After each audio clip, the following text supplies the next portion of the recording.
Hello everyone, Snider here. Today I'm going to take you with me to Jaybird Cemetery. Along the way, we're going to see some mounded graves that have seashells attached to them, and I will discuss the origins and history of that. Also, you'll want to stick around because we're going to see some rather unusual cemetery rules involving stacked caskets, things like that. And I will also reveal the reason that Memorial Day is in May, in case you didn't know that. Now, before we dive in, make sure that you like this video. Lets me know you're enjoying my content, and please click subscribe button too. That way you won't miss out on any other things that I share here. Okay, let's get going.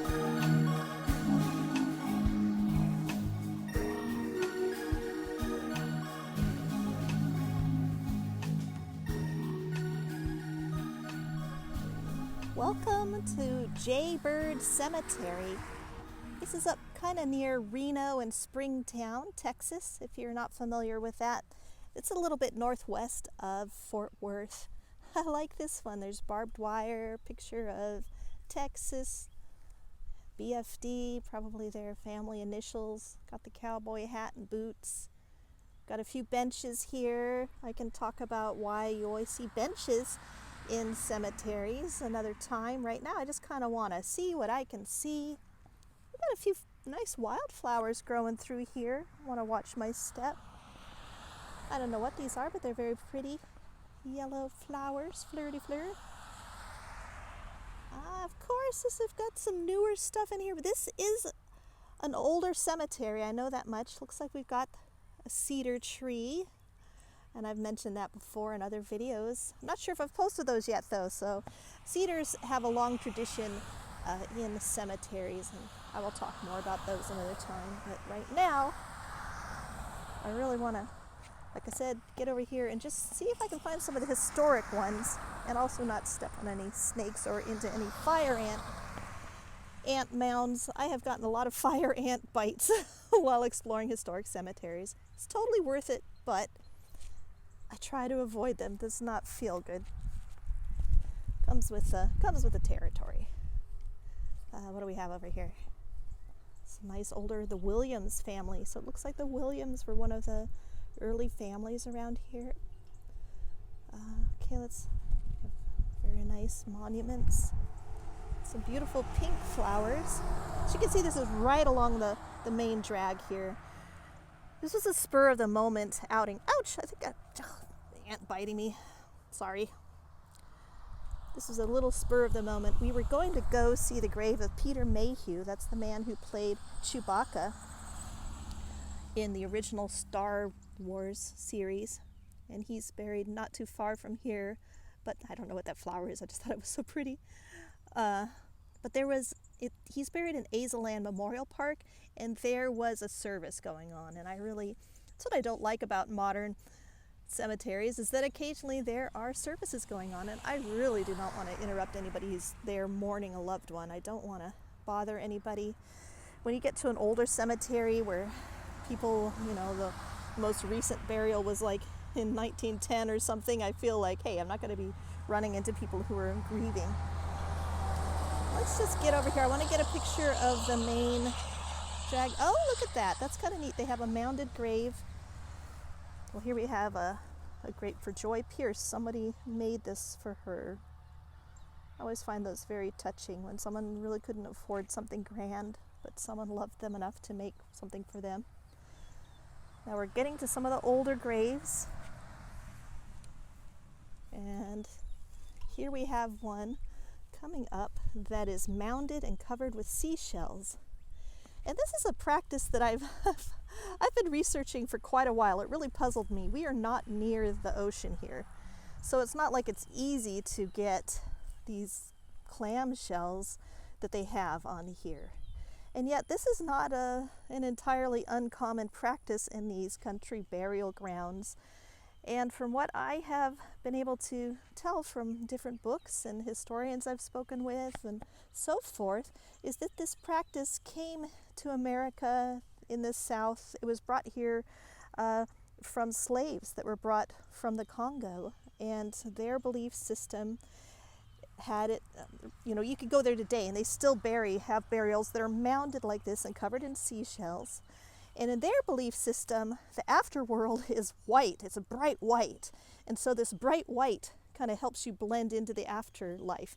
And that is interesting because a lot of the reasons that black is associated with death is that black is, in other cultures, is associated with the afterlife, and you want to blend in with the afterlife. But in any case, this was a very common type of burial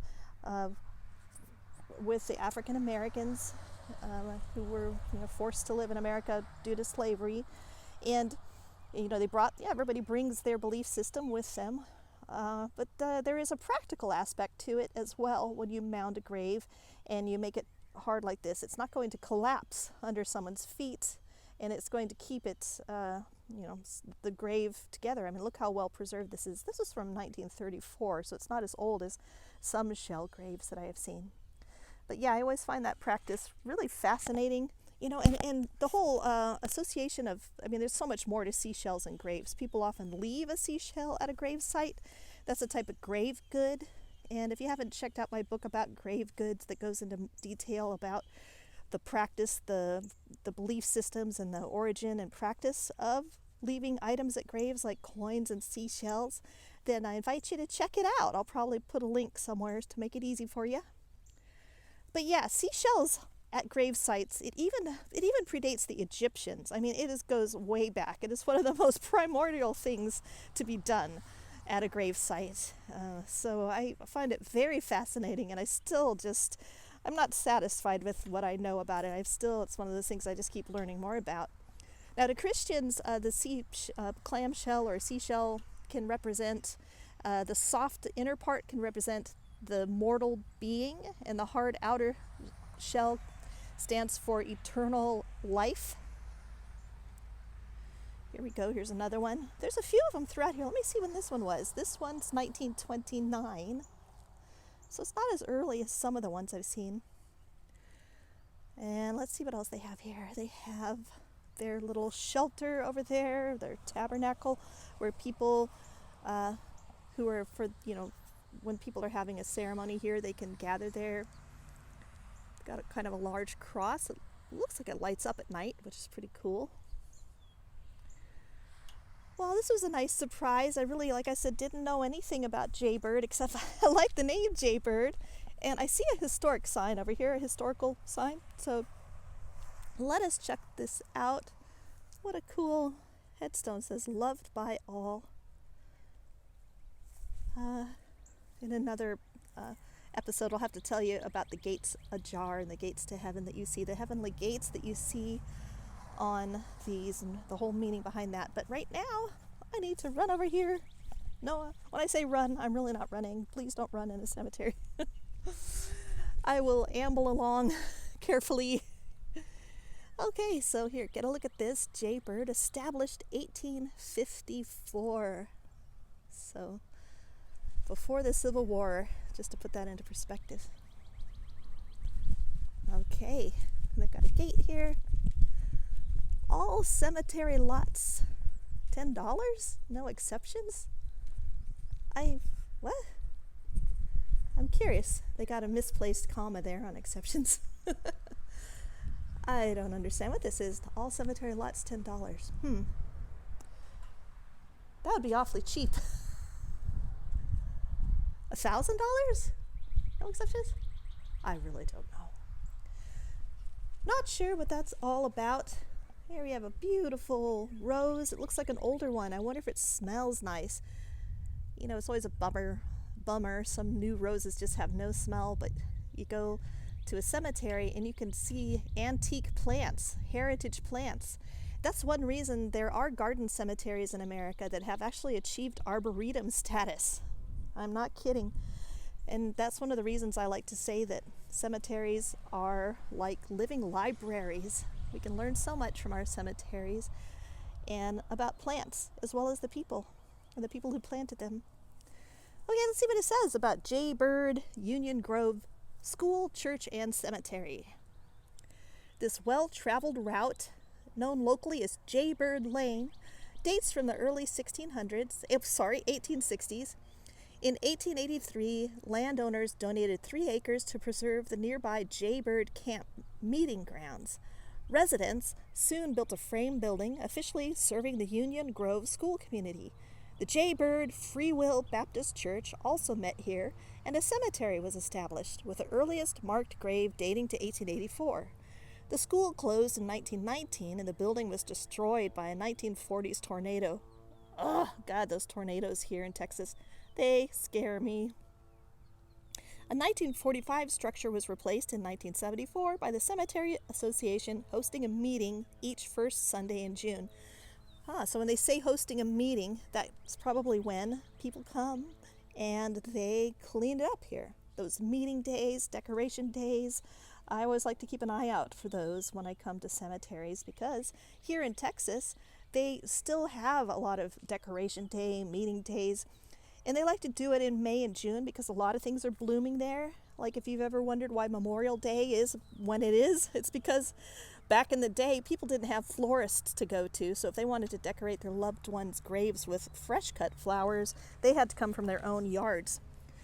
So that's something to think about, and that's why we have Memorial Day when things are blooming. I just love this. I can't get enough of this. I'm going to have a little sniff here. Oh yeah, it does smell nice. Ah, yay.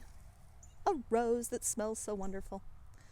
You know, when Shakespeare said a rose by any other name would smell so sweet, he had no idea about some of these modern roses that have no scent. Here's some rules and regulations for Jaybird. Yeah, see, they don't allow you to plant flowers here anymore. And they misspelled cemetery. Do you see what I'm saying? This is so common. People add an A, cemetery, but it should be E-R-Y. Oh, they did up there, Jaybird Cemetery. Now I'm going to go look. They spelled it right on the all cemetery lots thing. Oh well. However, it shall be permissible to place cut flowers, wreaths, and artificial plants, a limit of 2 arrangements. So, you know, there are always different rules for each cemetery you go to.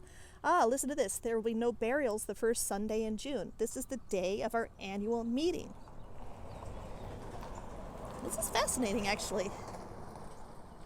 The exhuming of caskets for double stacking will not be permitted. In grave spaces that can utilize double stacking, now vacant, must have the first grave dug to a minimum of 10 feet. Boy, this really goes into a lot of detail. Jaybird Cemetery Association will purchase lots of spaces at the original purchase price and with a valid certificate. Wow. Well, this is really neat. I always do like to look and see what the rules are for different cemeteries that I go to, and I don't usually see ones that are this detailed. Here we have a beautiful angel up there. Well, okay, everybody, that's it for Jaybird Cemetery. Thank you for joining me.